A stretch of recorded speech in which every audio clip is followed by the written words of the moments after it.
નમસ્કાર, dB live ન્યૂઝમાં આપનું સ્વાગત છે। ઘોઘંબા તાલુકાના ઊંચાબેડા ગામમાંથી મહત્વના સમાચાર પ્રાપ્ત થઈ રહ્યા છે। ઊંચાબેડા ગામની અંદર વોટર વર્ક્સ માટે બનાવેલ સરકારી કૂવાની અંદર જે માછલીઓ છે, જળચર જીવો છે, એ મરી જવા પામ્યા છે। મોટી સંખ્યાની અંદર માછલીઓ મરી જતાં કૂવાનું પાણી ગંધાઈ ઉઠ્યું છે અને ગામ લોકો આ અંગે યોગ્ય તપાસ કરીને તંત્ર દ્વારા એની કામગીરી કરવામાં આવે તેવી માંગણી કરી રહ્યા છે।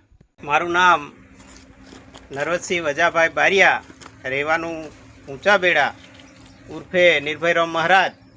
आ हमारा ऊंचाबेड़ा गामनी अंदर जे सरकार द्वारा नल से जल योजना में अंदर जे कूવો बनावવામાં આવ્યો અને કૂવા બનાવ્યા એના પાણી પીવાના ઉપયોગ में ચાલે છે અને એ ઉપયોગ में 2-4 દિવસથી કૂવાની અંદરના જે કંઈક માછલો છે, જળચર જે બધા જે જીવો છે એ બધા મરી ગયા છે ને આખો કૂવો એમ કે ગંધાય છે। તો આવું પાણી ક્યાં સુધી એક પીવાનું અને એનો એ કઈ રીતે આ માછલો મર્યો અને આ કઈ રીતે એ શોના કારણે મર્યો અને એની જે તપાસ થાય એવું અમે આ ઊંચાબેડા ગ્રામજનો વતી હું આપ સૌને વિનંતી કરું છું સરકારશ્રીને કે એનો પાણીનો રિપોર્ટ આવે અને એની તપાસ થાય।